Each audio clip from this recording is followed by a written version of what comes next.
Hi, on behalf of the City of Belleville, I'd like to welcome you to the 2024 Clifford Sonny Belch Park Playground Virtual Public Meeting.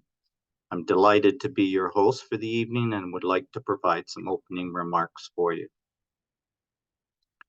My name is Roland K. Brown Cave. I'm the Manager of Operations Planning and Development, which is a long word for a parks planner.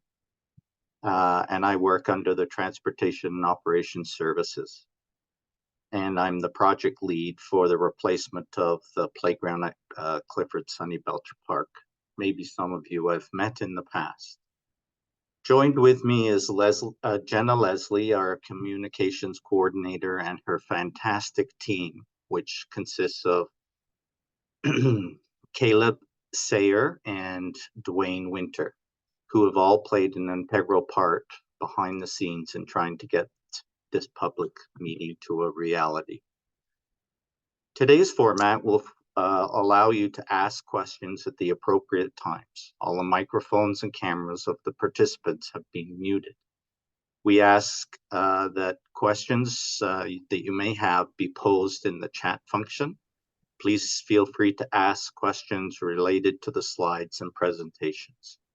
We will monitor the chat to ensure that we don't miss anything. The questions will be received and answered as best as possible. We will strive to answer all the questions, but depending on the nature of the questions and the demand throughout the session, we may not be able to respond to them all.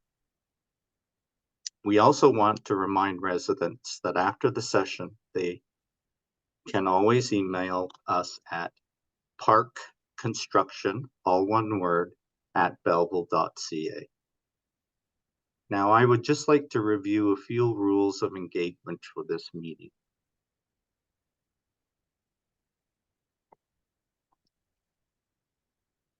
We are hopeful that today's engagement will stimulate fruitful interactions and discussions about the future of this park location. It is understood that some of the previous decisions made, I will try to respond to them, but I can't change any of them. Please share your thoughts with enthusiasm and be engaged in this open house. Ask questions as they come up. Don't be shy and let your voice be heard. I want to thank all of you for taking the time to be involved. I also wish to thank the city's mayor and council for their support in funding this and all the parkland improvements. The City of Belleville acknowledges that we are meeting today on the traditional territory of many nations. The municipality operates on the unceded and unsurrendered lands of our Indigenous peoples. We recognize and honor this historic relationship of the Indigenous peoples to this land and acknowledge our shared obligation to respect, honor, and sustain these lands and the natural resources they contained within. We recognize all First Nations, Métis, and Inuit who call Belleville their home and support the need for cultivating a strong relationship with them. We look forward to fostering a path towards reconciliation and show respect for the Indigenous peoples who first lived and currently live on the land we now all reside together. In 2020, Belleville City Council approved funding for the consultation services for the development of the comprehensive park and recreation master plan for the city of Belleville. Up to that point, park development had been on an ad hoc basis, which was fragmented and did not consider the needs of the entire community. This past practice resulted in a city with significant deficits, such as tennis, basketball, full or half courts, and many other activities. More information on the Park and Recreation Master Plan can be found on the city's website at belleville.ca/PRMP.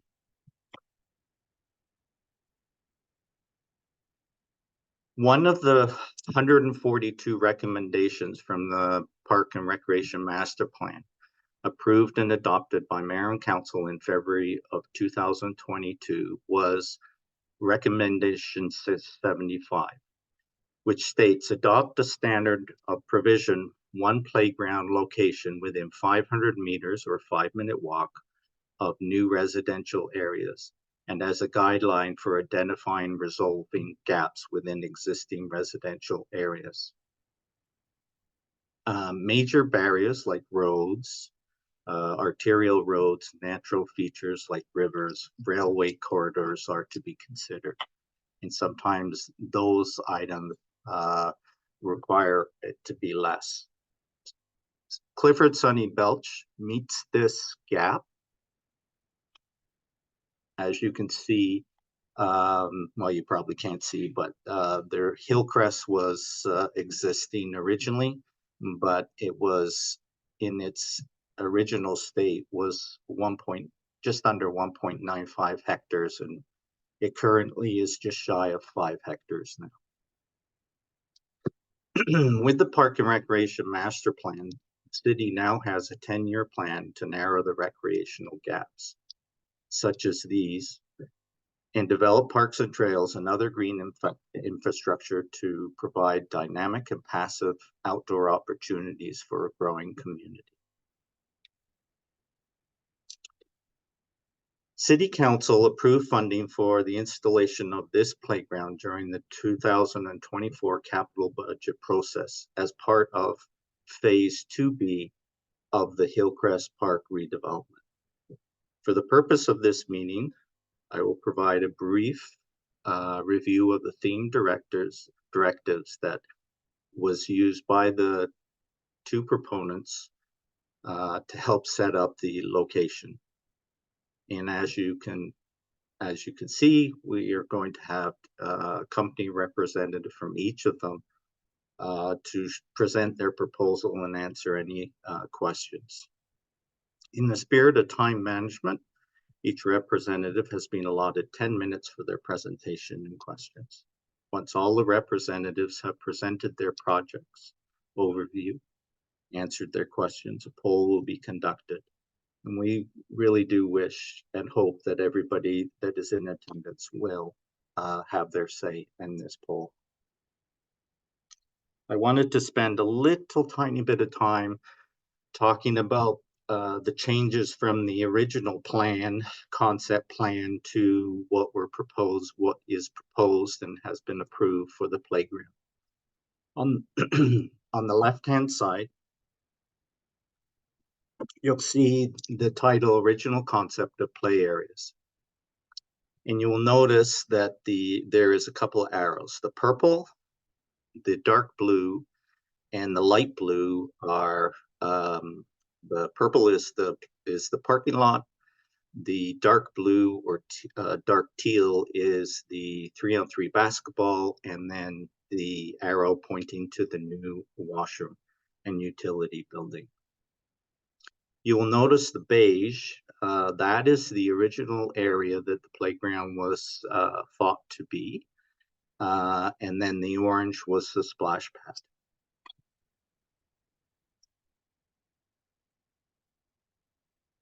Some of the challenges that we had with the original concept was concerning the play areas, was especially the splash pad. In this location and proximity,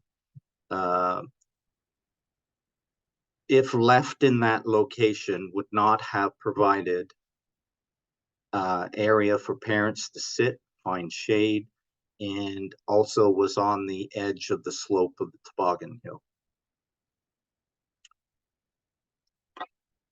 So in the new concept, in the final concept, one of the challenges we had was that the underground infrastructure, so all of the lights, and I'm not sure if you can see them, they're little yellow dots beside the pathways. All of those, the electrical infrastructure and also the storm sewers and sanitary sewers were installed. So we had to work very closely and very hard to try and fit in the same area of the playground, and which we were able to. And in keeping with the theme that we already have established in the park with some what we'll call pedestrian islands that add a little bit more interest and will be focal points once we get to the landscaping point. These areas, including the splash pad, offer opportunities to provide shade, seating, the addition of trees around the outside, and then other amenities and covered areas for children and also caregivers.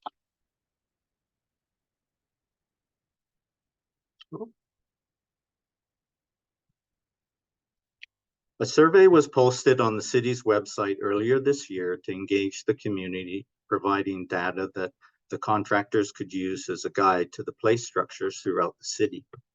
Of the 1,500 surveys that were mailed out and posted online, 750 responses were received.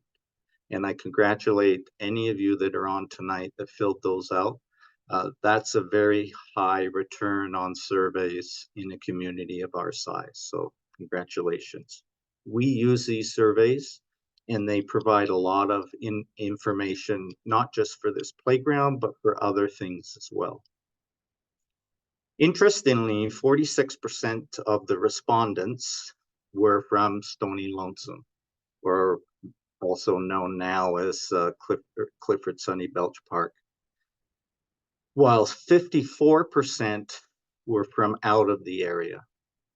Of the respondents, 48 were families with children under 8 years old, with the next highest score of 28% being between 8 and 15 years old.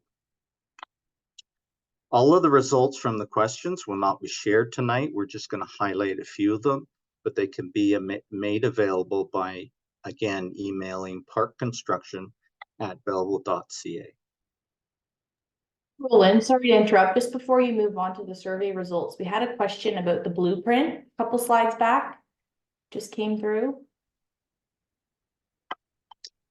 So the question from Denise was, with the existing blueprint, where does the Children's Safety Village sit?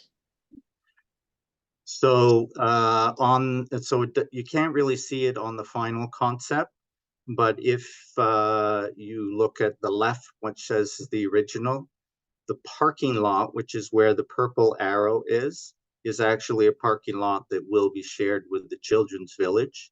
The dark black line that is just below that goes across, that is where the Children's Safety Village. It has been already fenced in for that group.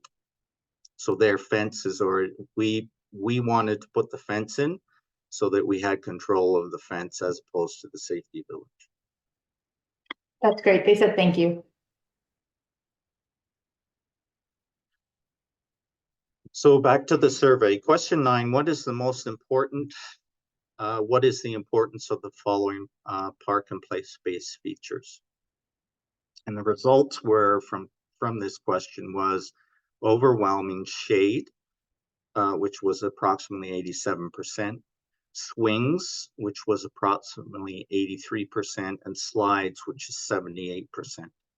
It's important to note that picnic tables, benches, and shade were not part of the requirements for this project, but have been identified in the phase 3 part of this project, along with other park amenities, landscaping, etc. There is, in the budget currently, all we have funding for is the playground.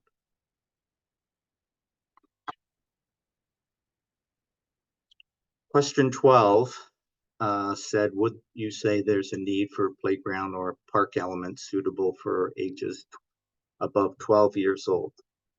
And overwhelmingly, you can see of the 560 that actually answered the question, 400 or 75% of the people said yes. And if you follow the local media, you will have seen that the Riverside Skills Development Area and the Hillcrest or Clifford Sonny Belch Park skate dot are planned to begin construction on April 27th. The the Riverside Skills Development Area will be the first thing constructed, and then approximately 6 to 8 weeks later, they'll be heading over to complete the skate dot over in Clifford Sonny Belch Park.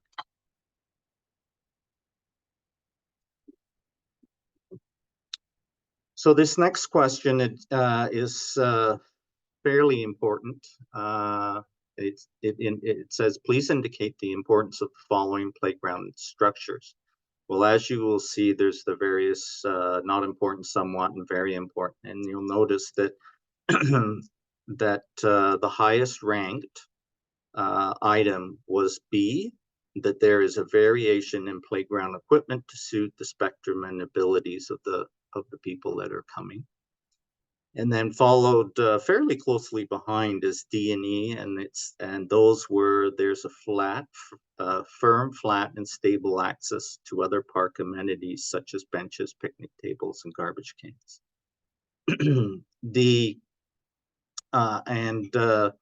Again, as I said, those are planned in the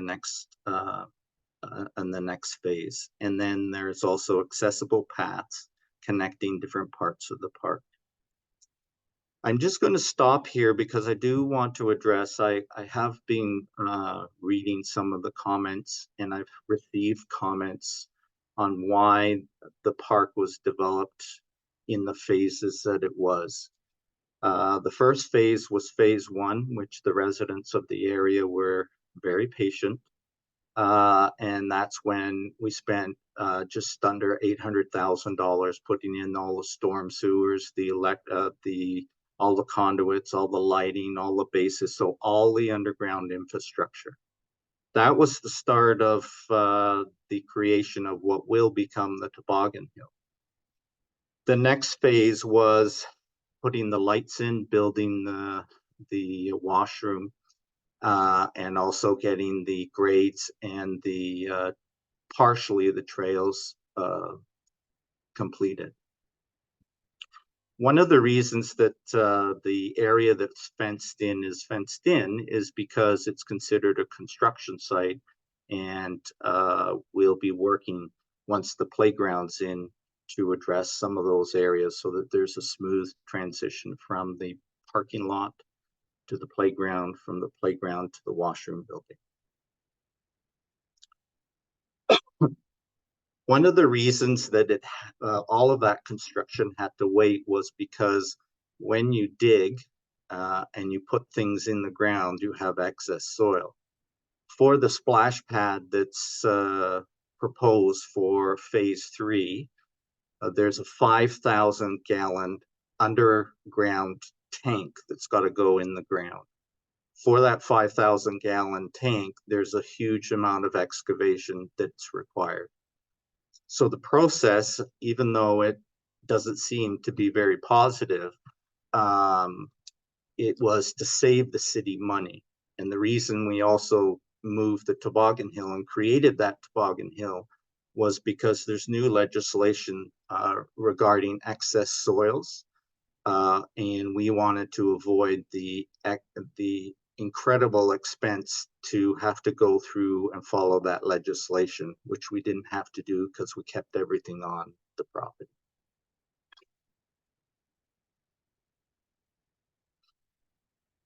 Question 17 basically talks about the safety surface. And I did want to talk about this with regard to the 2 proposals that we've received. And I wanted to take a little bit of time to also share, as much as I love and prefer rubberized surface, there is some challenges that are involved with rubberized surfaces. Most rubberized surfaces only last for 10, maybe 12 years. And many of you who may have been around when Riverside Park was first put in the pirate ship, you would know that there was rubberized surface that was put into that area. And after about 10 years, it all had to be ripped out and wood fiber had to be put in. There's also the question of the sustainability and the green, the carbon footprint. A rubberized surface has a huge carbon footprint, and even recycling or trying to get rid of it is a challenge. And as I said, I do like to use it. So usually a park of this caliber would have a playground would have a 15-year life cycle. And we determine life cycles by how much use it gets. Some parks have gone 18 and even 20 years before they're replaced. So the cost also for the installation of the rubberized surface for the 400 plus square meters was somewhere between $120,000 to $135,000. The result of that is that you would spend half of your budget on a surface and have very little play value. And when I say play value, that's all the elements. And that is why we only have two to present to you today, because the play value in the rubberized surface and some of the others were not there to what I believe these two proposals in the committee suggested. So the contractors received a scope of the design, and the park actually has 3 addresses. The address on West Street is 72, McFarland, the frontage on McFarland is 71, and then the one on Center Street is 69. This area, many of you will know, is previously known as Hillcrest Park. Had a school on it until sometime in 2019, which is when the city bought it and demolished the park. The park spans about somewhere between 4.35 acres and 4.95 hectares, and is considered a regional park due to its size. And I need to correct that. It was originally known as a neighborhood park. It is now considered a community park by its definition and size. And again, the Children's Safety Village is planned to be relocated to the far northeast corner. There has been many changes with regard to the Children's Safety Village, whether they're coming or not. I have planned that they are, and if they don't, there was no money wasted from that perspective. But we had to make provisions so that if they did come, there's certain criteria that we had to make sure they had the ability to make things cheaper and easier for them. So something interesting, the other thing that we do send is Census Canada data to in our tender documents, and that provides information of who's the cultural significance of the people living in the area and the population. And this was a fact that I found interesting, that from 2021 to 2016, the population decreased by 2%. And the majority of the decrease was in the 35120131, which is actually where part of where there is the sports center and some other items like that. So I think this will go back up again once all the houses are built beside the Catholic school. Hi, Roland. We had a question come through. Yes. What is the ground going to be made of for the playground? Could you repeat that, please, Leslie? Jenna?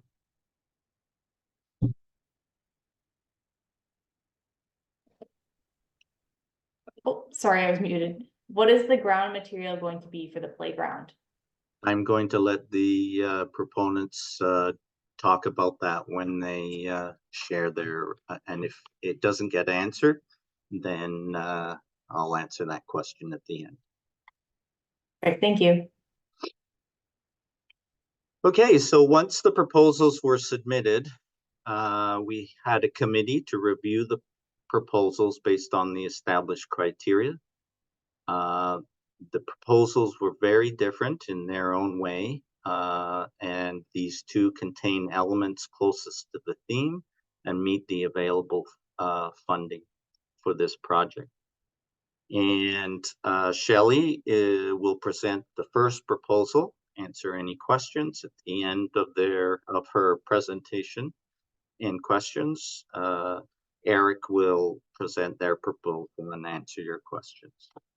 So Shelley, I turn it over to you. Can you hear me okay? Yes, thank you. Yeah, okay, perfect. Okay, so thank you very much for having me. I know this slide looks a bit busy, but I really wanted to try and highlight everything that we were proposing for this park. So first and foremost is the big play structure. So this is what we call our Volo play structure. So this is a new one that was launched by Landscape Structures this year. So brand new on the market. I don't know if anybody in Ontario even has it yet, which is kind of neat. And it really is unscripted play at its best. It has 20 different activities in a very compact footprint. So what it does is it allows multiple layers of play. So hopefully you can see in the middle of that play structure is one large net.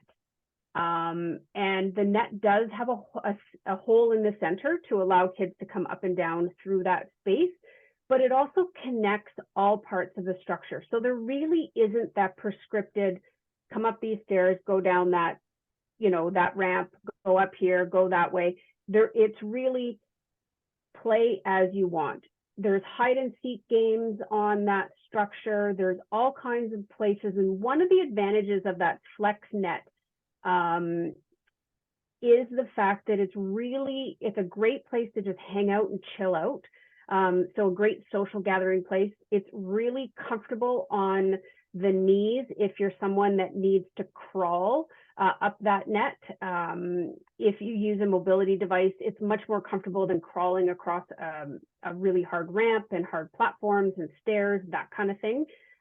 Also, all the holes in the net are really small. They're a perfect size to be able to grab with your fingers when you're crawling. So it's a really great opportunity to kind of connect everything. Lots of really neat activities, transfer platforms to get onto the structure, two slides coming off of it. So lots and lots of things to do, and opportunities for kids to kind of figure out what they want to do and how they want to do it. For the juniors, so the younger children, we have our Smart Play Market Cafe. So this is a small little structure, again, part of our Smart Play line.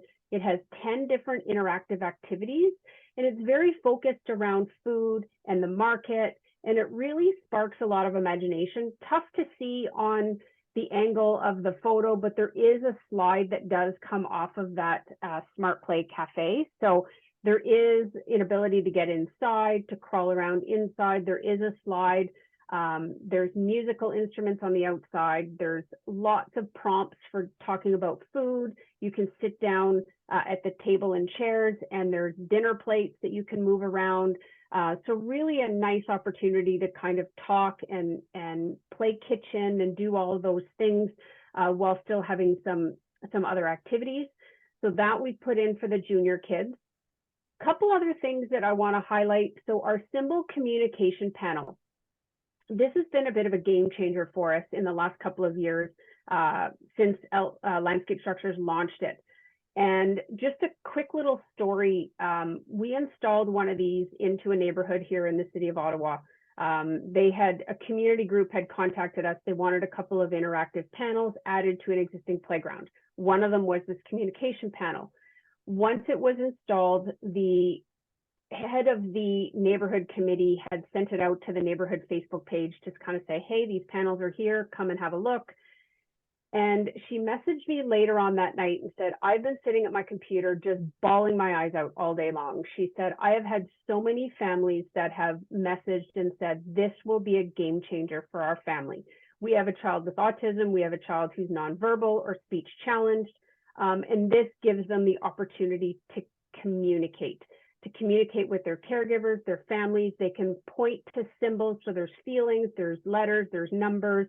There's activities like slides, swings, so the child can point to something to show which activity they want to go to. So really, really a great opportunity. And it's on a black background, so it makes it easier for anybody that might have any visual impairments. We also have our saddle spinner and our chill spinner. So the saddle spinner,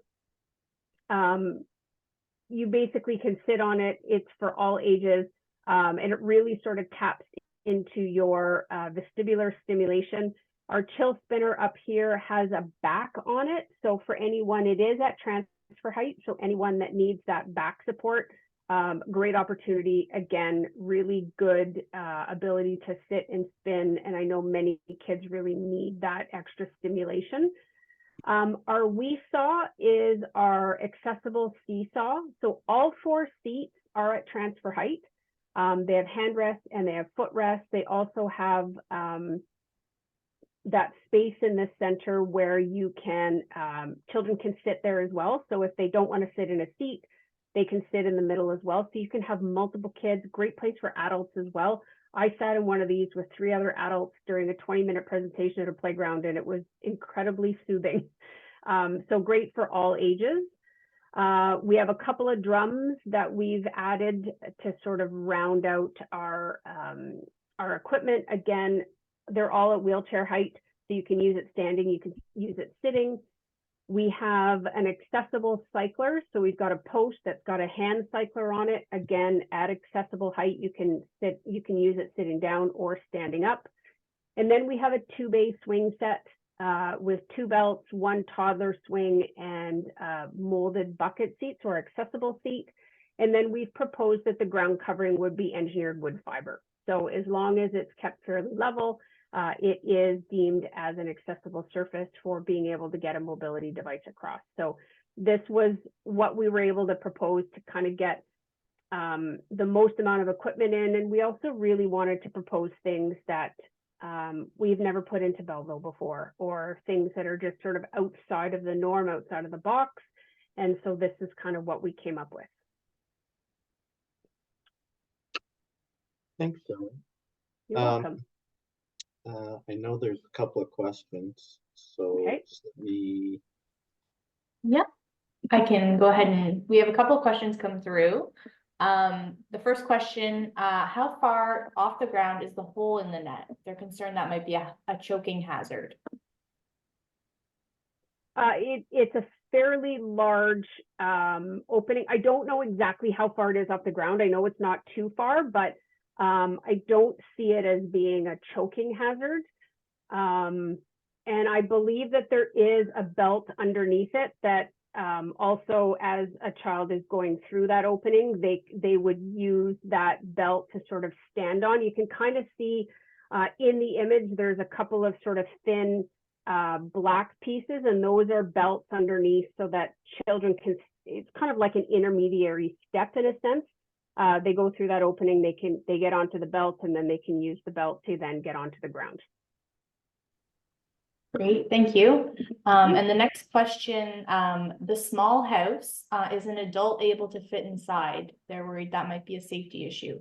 Yep, they can absolutely sit inside. I don't think they can necessarily stand up, but they can definitely get inside for sure. And we just have one more so far. Sure. Will the net get ripped easily? No, it's actually got steel cable inside it. So it's like a woven fabric over top of a steel cable.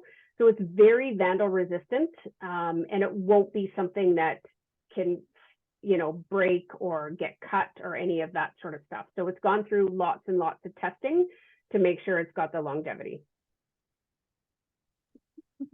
We have one more question. Why is the cycle alone rather than connected with the other play centers? We just chose to put it in there as part of a path of travel as an additional activity.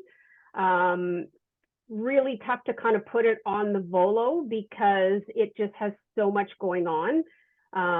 So it's not really an option to attach it to that. And we didn't really have any other pieces that we could attach it to. So oftentimes we didn't put it out on the periphery of the playground. It is right in the middle, kind of used as an additional activity that kids can sort of go to if they're kind of going from station to station.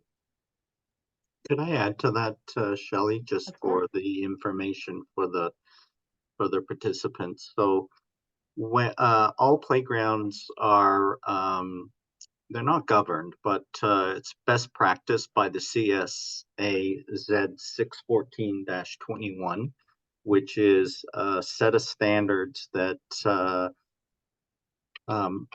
all playgrounds in any municipality are required to meet. And for every structure, there's something called an encroachment zone. And because of the various manufacturers sometimes have a bit of a challenge in trying to make sure that you don't have a lot of overlap in encroachment zones. So that's another reason why you wouldn't necessarily put it on, but you could. But I hope that adds some more context to it. We had a couple more questions come through. The first one, what is the schedule for maintenance on this? I can answer that because that's an operations question. I'll answer on behalf.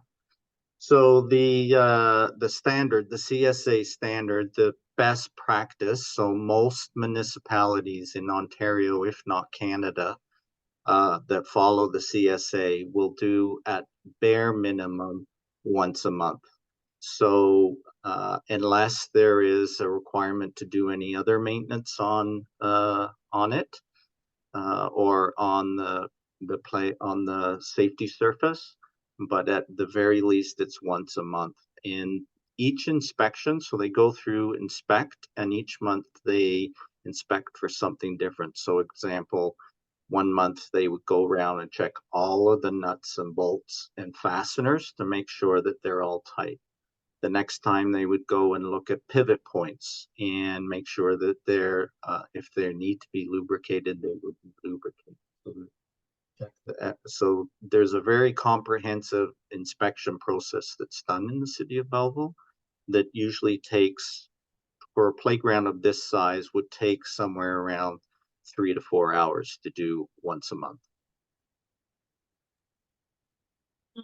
The next question was, how tall is the main play structure at the peak? So the highest platform is up at 6 feet. And obviously the fall height's a little bit higher than that. But the highest platform the children can get to is 6 feet. Great, thank you. That's all the questions we have so far. Perfect, thank you.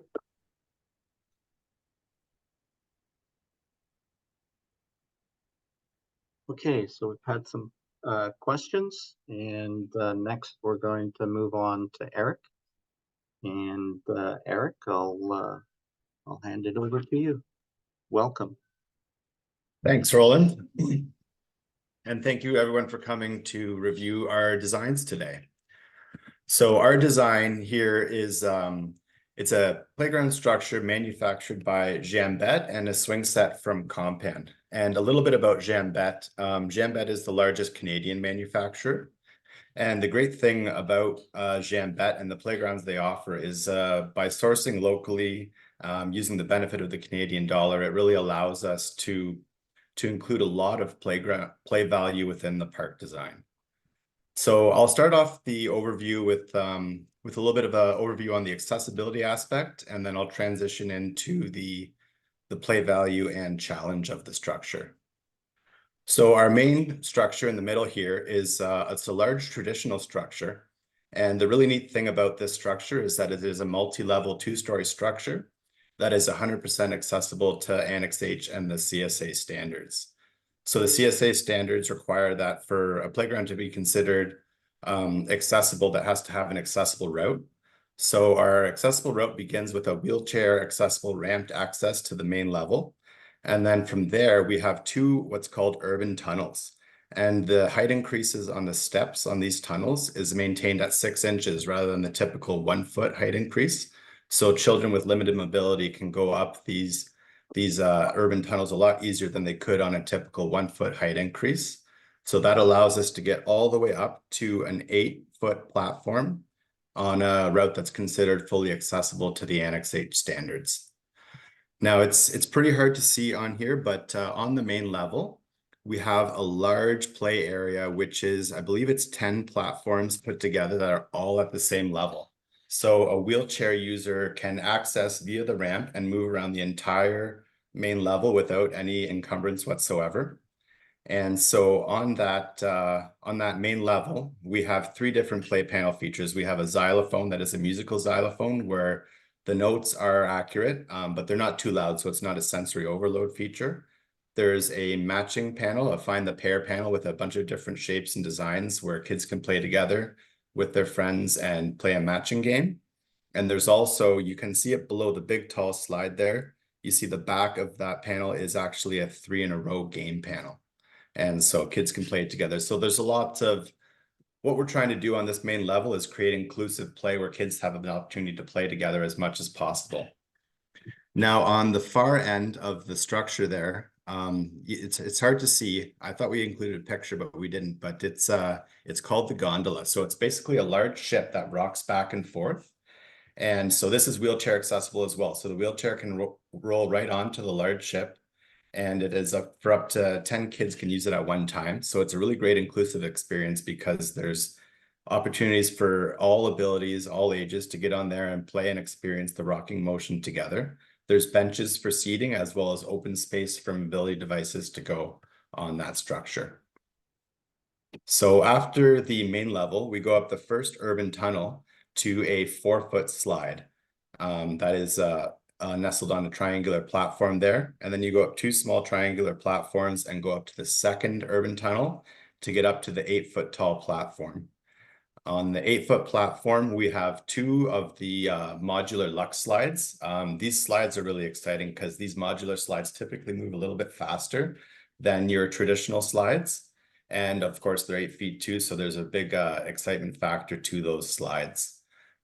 This is a large hexagonal platform on the top as well. And on one of the openings, we have a balcony platform. So you can kind of stand over the edge of the playground and look down at the platform below you. And then on the other side of that platform, we have some binoculars. And these binoculars are facing the main open area of the park. So kids will be able to look through the binoculars across the whole park.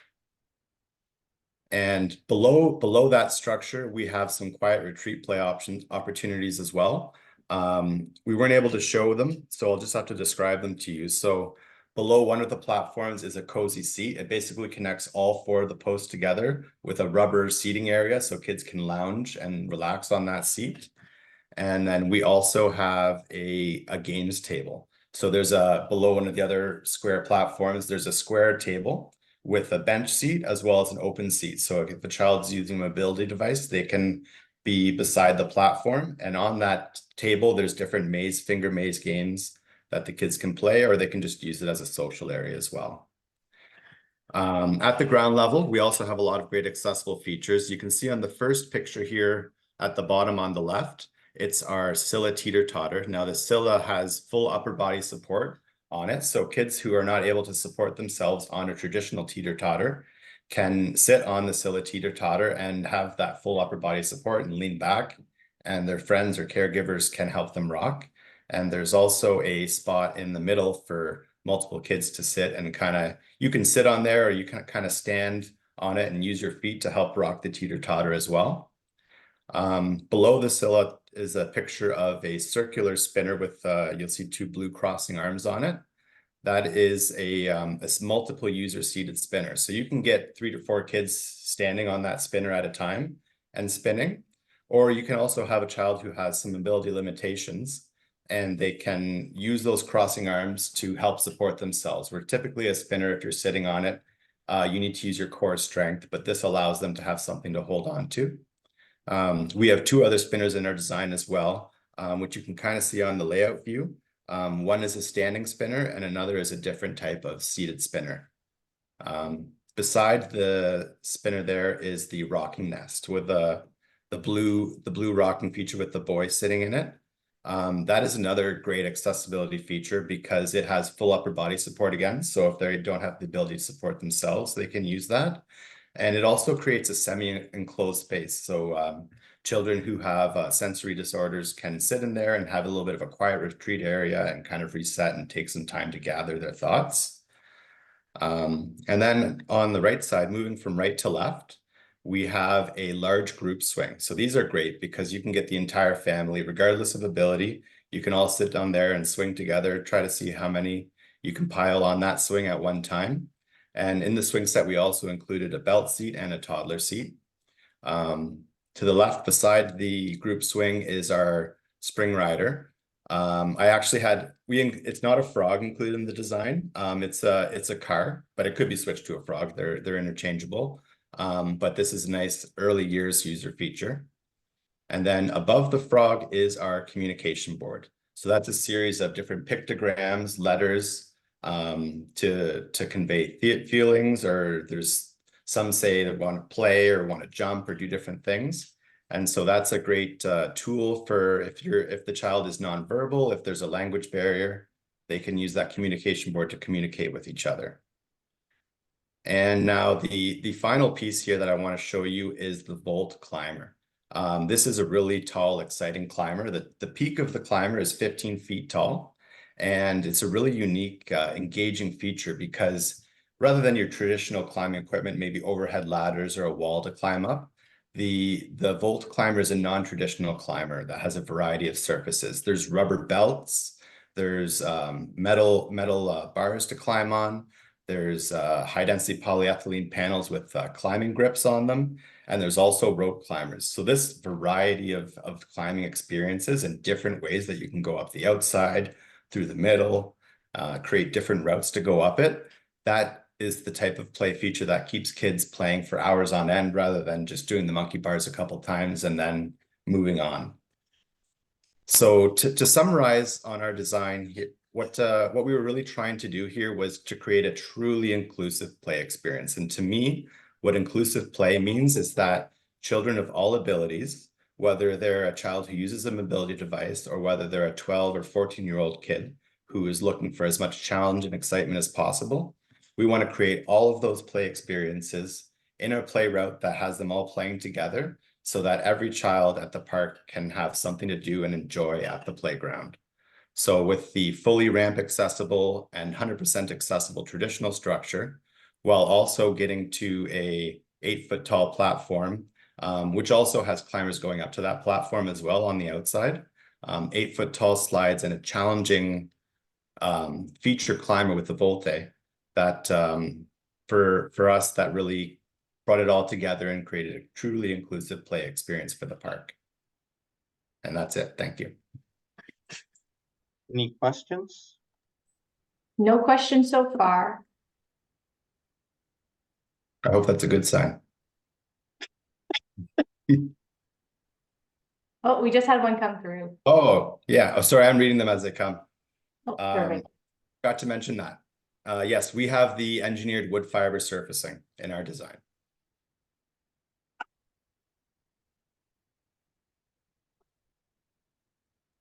So just for the audience, I believe those were private questions. So the questions were regarding the ground cover for the playground. Okay.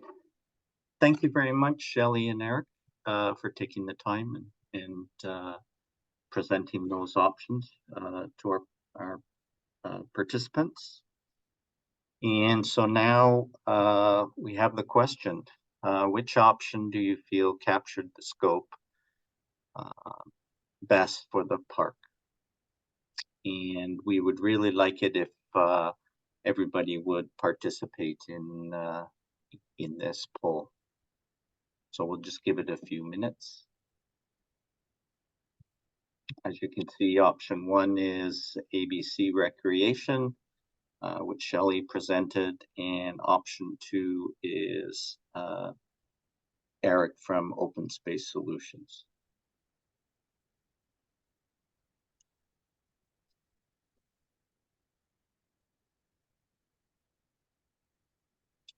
How are we making out on the poll?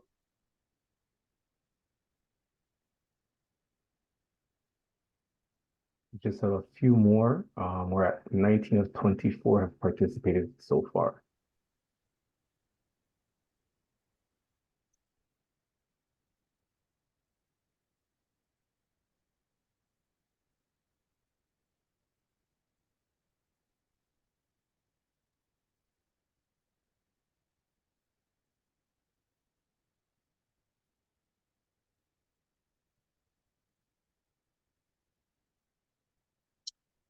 Is there any more polls being cast?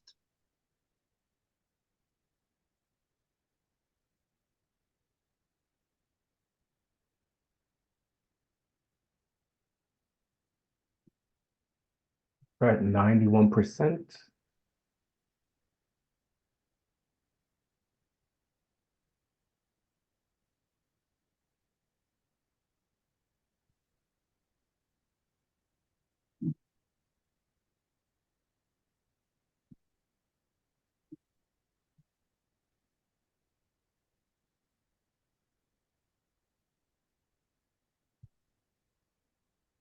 We still at 91? We are, yes. Okay, let's close the poll. Sure. I'll move on. So everybody may be asking, did you want to publish the poll? Absolutely. Okay, so 9% option 1 and option 2 was 91. Thank you, you may close that. So what happens next? Staff will take the time to review and consolidate all the information, questions we've received on this meeting. There's also been a number of people that I think were unable to attend this meeting that have posted comments and their vote online through our media platforms. So we're going to take all of that information. We're going to also look at all the tender submissions that from these two, and then we'll make a recommendation which will then be awarded to the next successful contractor. If I could ask Eric, I know you got your mic off, so I'm going to ask you first. What was your timeline for completion or your schedule for option 2? Let me pull that up quick. I don't remember off the top of my head, but I have it here. You know I'm coming to you, Shelley. Yeah, July 18th. Was complete date, right? Yes. Okay. Not that that's a huge, that's part of the previous evaluation we did for your schedule. Shelley? We'd probably be September. Okay. Yep. Okay, thank you.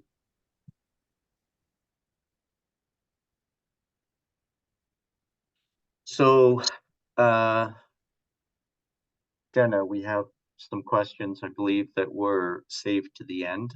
So I'm on the hot seat this time, ladies and gentlemen. We do have a few questions. First question, is the splash pad being built this summer as well? No. Okay, perfect. Other than the playground and a connection trail between the playground parking lot and the washroom, there is no money to do anything else with that park, unfortunately. The next question was, will the trails be paved in the final phase?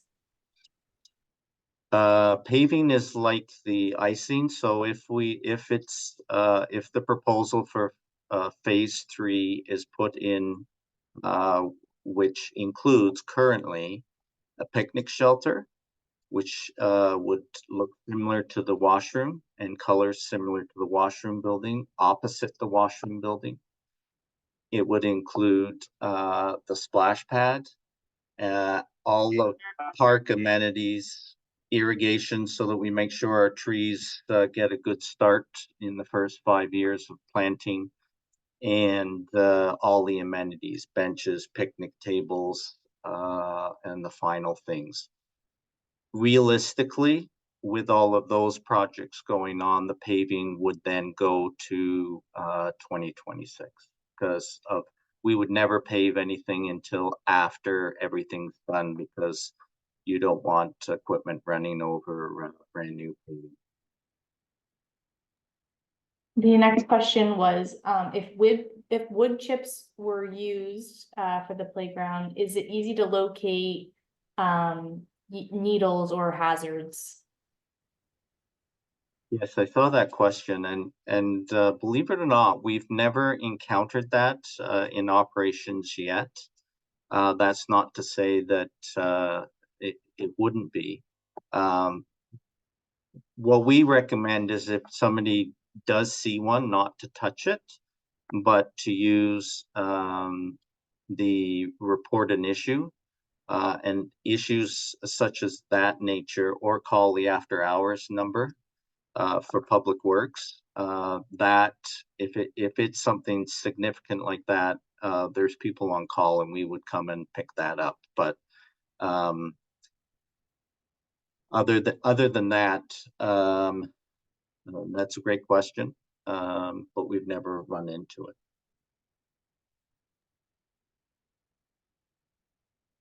Somebody asked if the number for that would be posted, and I can make that available to the group following the meeting. Yeah, that's the Public Works after hours number, or the Public Works number. The next question was, and this may have been addressed, how many phases and how long will they take? Okay, so probably the best thing to the best way to answer that is to just take a moment to share the process of capital budgeting. I'll make it brief. I have been given notification that we're already starting on 2025 capital budget. I got to start getting my issues together. There were a number of projects that were deferred last year due to some more important issues that needed to be taken care of. So the proposal is 3. 3 would have an A and a B. So the B would probably be the paving, and also any items that are deferred from 3A. All of the capital projects, I put together a justification and prioritization sheet for finance. They go to finance, which then go through, basically there's a number that they know for if there's going to be a tax increase, if there's not going to be a tax increase, and then they go through all of the priority sheets from all the departments. And then that's where a number of things, quite honestly, get chopped or deferred, is at finance. So I can't honestly answer when it's going to be finished. I thought I was going to be working on a splash pad and playground this year, and I'm not. So it's at the will and abilities of mayor and council.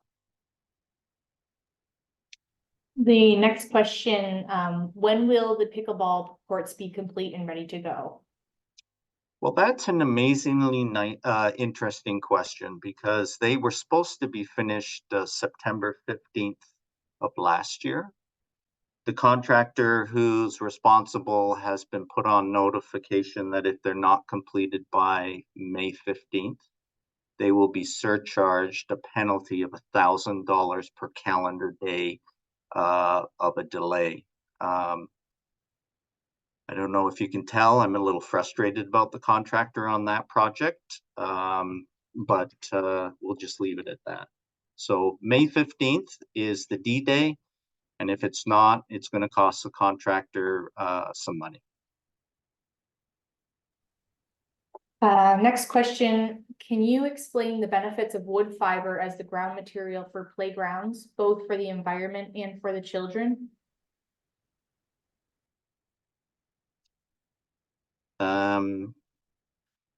I'm not sure. I understand what he's asking, but previous, if you weren't part of the conversation regarding rubber versus wood fiber, can you read the question again for me, please? The question was, can you explain the benefits of wood fiber as ground material for playgrounds, both for the environment and for the children? Eric or Shelley, do you want to attempt that one? I can, sure. Okay. So I guess start with the positive is that with rubber, there's without a doubt no other surfacing that is as good from an accessibility perspective. You know, it's a solid flat surface, so any child of any ability can travel across that surface. Now the downside is budget. So if we were to have done rubber for this park, it would have used over half the budget before we even get into any of the site preparation or installation costs. So you would have had a very, very small playground. And as Roland mentioned earlier on in the presentation, the life cycle of rubber doesn't often line up with the life cycle of the playground. So you have a difficult decision 10 years in. What do we do when the rubber surfacing needs to be replaced? You know, do we have to replace the whole surface? And then that could possibly mean that another park in another neighborhood doesn't get replaced that year because of budget issues. And then from the environmental perspective, you know, rubber is a petroleum-based product as opposed to a natural renewable material that wood chips offer. So there is benefits to using wood from an environmental perspective as well. So I think a lot of municipalities try to include rubber where they can, but just from a cost perspective, it is very prohibitive, and usually you have to make major sacrifices somewhere to include the rubber. Great, thank you. The next question for Roland, can you clarify the timeline for the skate dot? Yes. So the skate dot and the Riverside skills development area were put in a tender together. We put that out and had no bids. We then went on an alternative source of procurement. That means trying to get somebody to do it.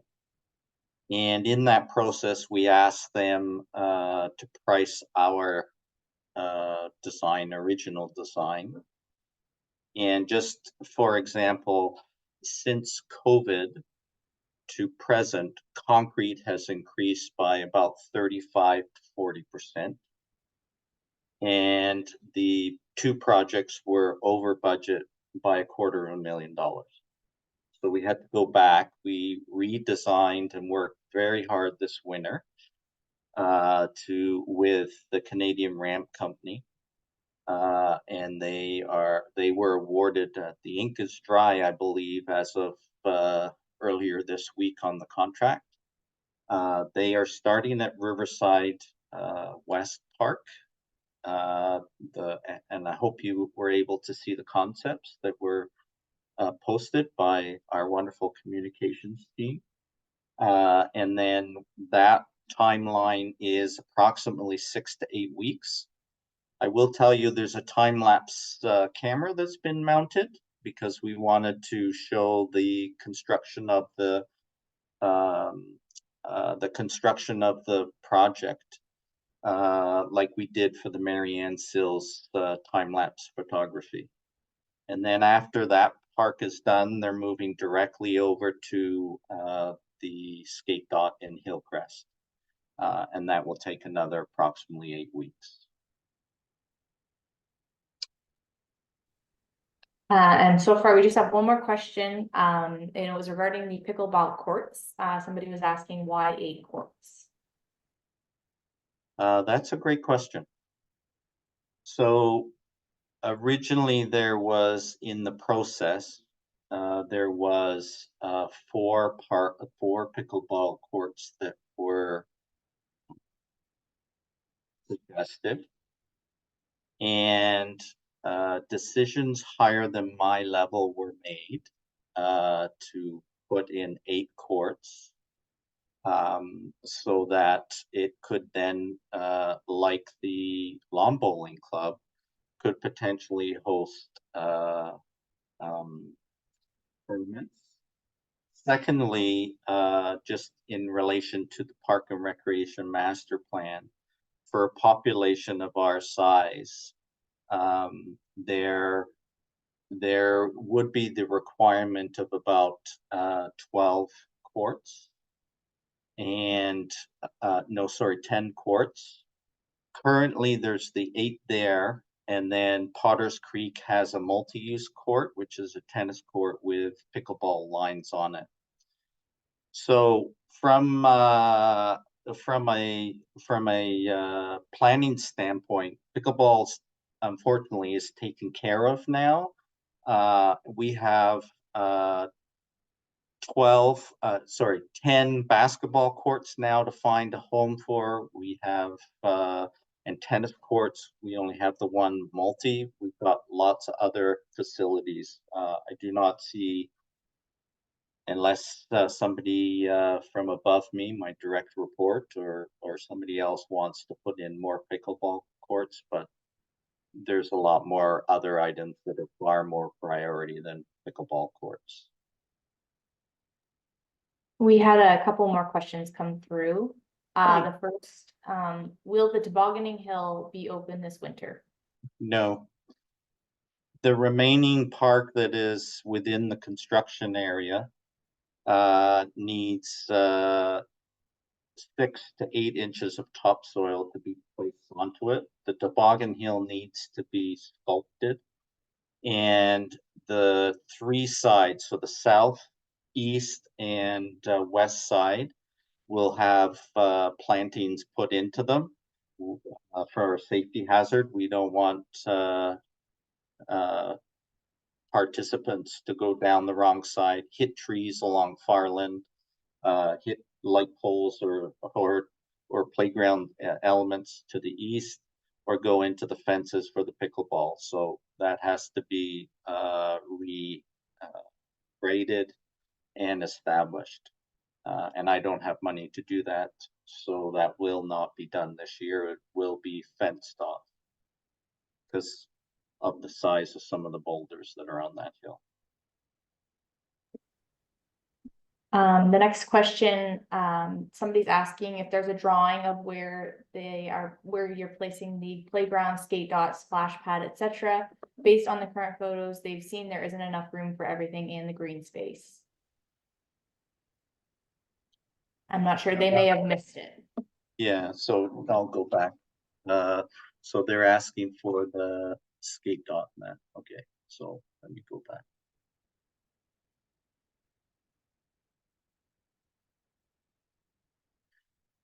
So on the final concept of play area, the large center, you'll see on the, let me start again. On the original concept, the purple is the parking lot. The blue is the 3-on-3, the arrows. Blue is the 3-on-3 basketball courts. The light blue or teal is the washroom. These other 2 arrows were the original design that had issues that we were concerned about. So the proposed playground is going in the larger of the off, that is not quite a circle. And then the smaller one is where the splash pad is going. If you just want to keep that up, Roland, there was another question. Are there plans to use the area for the safety village if they do not move there? That section, so the quick answer to that is I don't know, because it's changed several times over the last 3.5 years as to whether they're going there, they're not going there. At this current time, I have no idea. But if they were to go there, everything has been set up that they would need to get their electrical power. Their sanitary and sewers has to come off of West Street. So I don't know where they're going. I've tried to connect with the group, and I think they're not sure whether they're going there or are going there. So I don't know. Sorry. We had another question. When will the washroom building be open? When the pickleball courts open, that washroom building will be open. They are going to they're going to be on open from currently from 7 a.m. Till 10.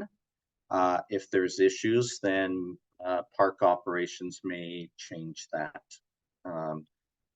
One exciting thing for the participants to know is that the Parrot Foundation donated a lift, a power lift, and a adult table in one of the washrooms, which is great because anybody that requires the use to change adult when they have accessibility in wheelchairs or other things and they need to change them, then they'll be able to do that there. We just hope it doesn't get vandalized, because if it gets vandalized, it's coming out of the building, which is a great shame.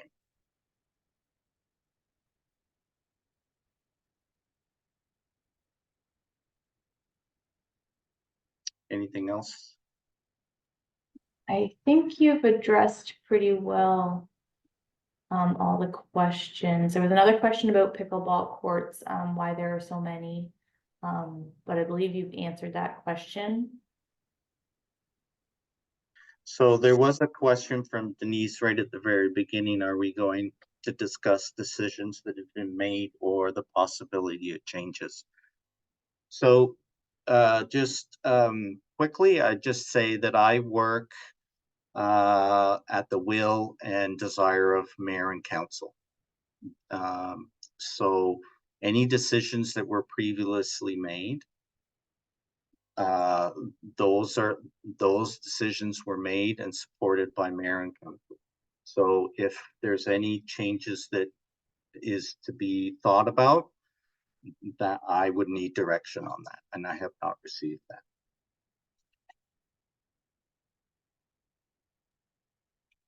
The one question, I'm not sure, they might be under the impression that pickleball courts will be locked. Are they going to be locked to the public? No, they are, sorry. They are public courts, and they are for the general public. There is signage already up there. We just hope that there's no dictatorship of the courts from large groups of people. As we've heard from other municipalities, that there's 20 minutes of play per court, per person, per group that's there. So again, if there's issues related to that, and you're a part of the pickleball community and you have issues with that, community services would look after that. The other side of that is if any group over the number of 25 want to play, they actually have to have a permit to do that. And they are open. The only time that they would be locked is when a group has booked them and they're having a tournament or something like that.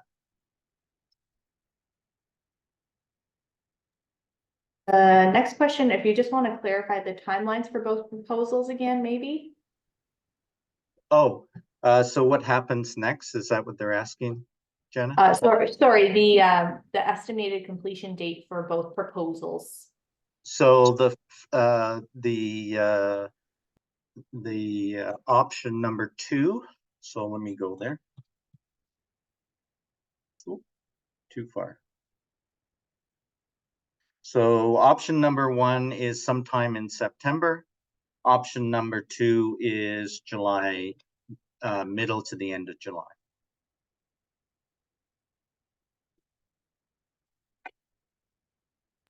Another question about the pickleball courts and the playground. Will they both be open almost year round, or will they be locked like Riverside over the winter? The pickleball? Sorry, the pickleball and the playground. Will they be open most of the year, or will they be locked in the winter? So I'm going to I'll split those because I can give the community a bit more information about the playground. The pickleball currently operations leaves them unlocked in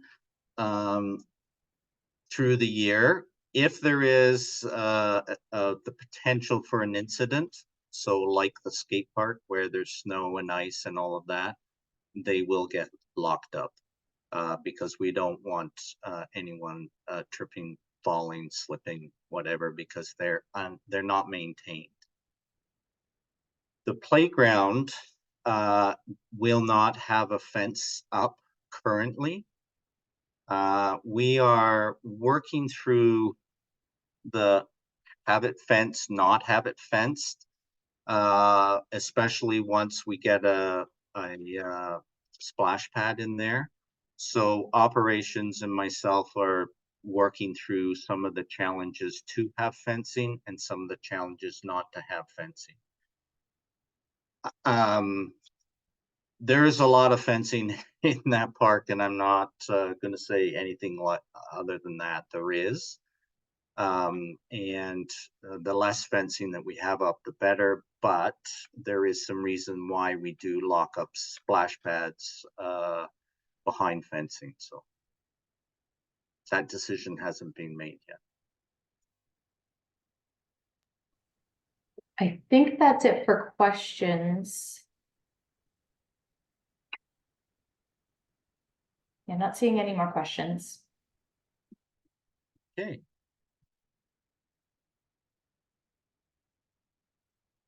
So I'd like to take the opportunity for all the participants that came. I'd like to thank again Shelley and Eric for coming and presenting their proposals. Want to thank you for helping to shape and develop your playgrounds and parklands. Engagement for me is very important within communities. Not that to say that everything that people ask for we can always give, but we do like to make sure that we engage the community. So thank you very much for coming, and I wish you all safety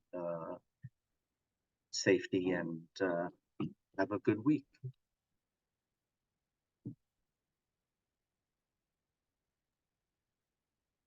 Thank you. Thank you. Thanks, everyone. Thanks, Eric. Thanks, Jenna, and thanks, Caleb and Dwayne. Have a good night. Have a good night. Yeah, Two. thank you. Bye.